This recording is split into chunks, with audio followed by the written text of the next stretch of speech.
Hola, vamos a hablar de la definición del proyecto, de la ciclorruta de las aceras de la 116. Tenemos a propietario LIDU y a contratista con concreto S.A. Bueno, primero vamos a hablar de la descripción y los requisitos del proyecto. Este proyecto, en resumen, es la construcción únicamente de aceras, andenes y obras complementarias en la 116. Este fue propuesto por el EDU y como el EDU era el propietario, realizó un concurso en el que tenía ciertos requisitos para escoger al contratista, entre ellos la capacidad jurídica, la experiencia, la capacidad financiera, entre otros, como lo podemos ver ahí. Esa imagen fue obtenida del pliego de condiciones, que es uno de los anexos que se puede encontrar públicamente en el SECOP. La ganadora con concreto tuvo como ejemplo algunos de los de otros anexos que tenemos para este video. La información financiera de con concreto y la experiencia de un proyecto que ya ha desarrollado. Tienen muchos más, pero es uno de los ejemplos. Lo segundo que vamos a hablar es de la materialización del proyecto. El diseño propuesto por el EU principalmente tenía en cuenta una sección transversal muy parecido a un Street Mix, en el que se definían los anchos de cada uno de los espacios que se le iba a dedicar al vehículo, a los peatones o a las zonas verdes. Como podemos ver, las ciclorrutas principalmente iban a estar en medio del derecho de vía.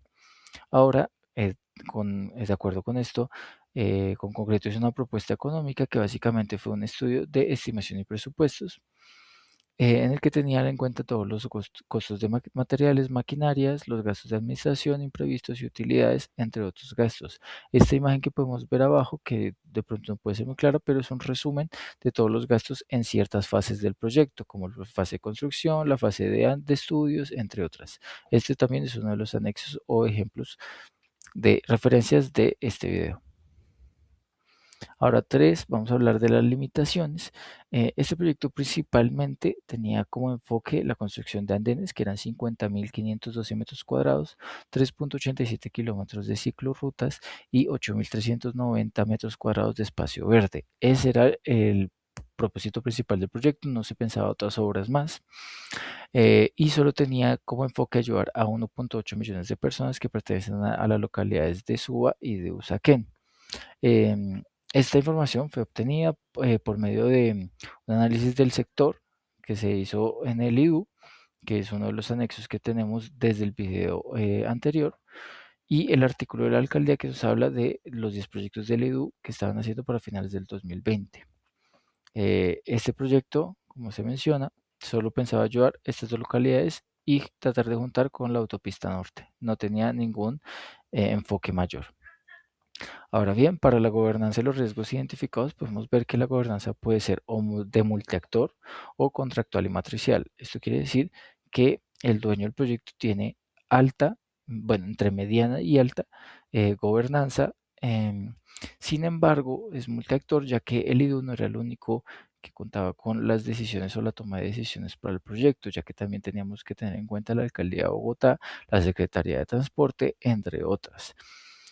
Al ser así, consideramos que habían algunos riesgos y el riesgo principal era el riesgo de comunicación. Esto debido a que entre con concreto y los líderes del proyecto, que son el IDU y la Alcaldía de Bogotá, iba a haber mucha demora en las peticiones que se hacían debido a que tenían que llegar a acuerdos y eso dificulta la comunicación y como el video pasado se mostró, en la pérdida de algunos árboles o zonas verdes al momento de construir, el proyecto se alargó más de lo esperado.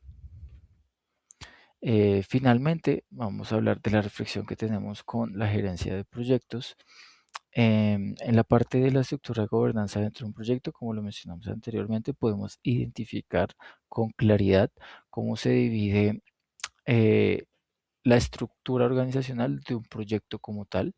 El IDU, al tener varios proyectos, también puede considerarse como una estructura más consolidada en la que van definiendo mini proyectos, pero en general esta hace referencia a un orden matricial, la concordancia entre la relación de propietario y contratista, de cómo el propietario tiene ciertos diseños y el contratista se acopla a eso, la estimación y presupuestos en proyectos reales como se vio en el anexo, y el concurso y los requisitos propuestos por los propietarios, que básicamente nos muestra cómo el propietario tiene total derecho de hacer un concurso y de dar los requisitos para escoger el ganador. Muchas gracias.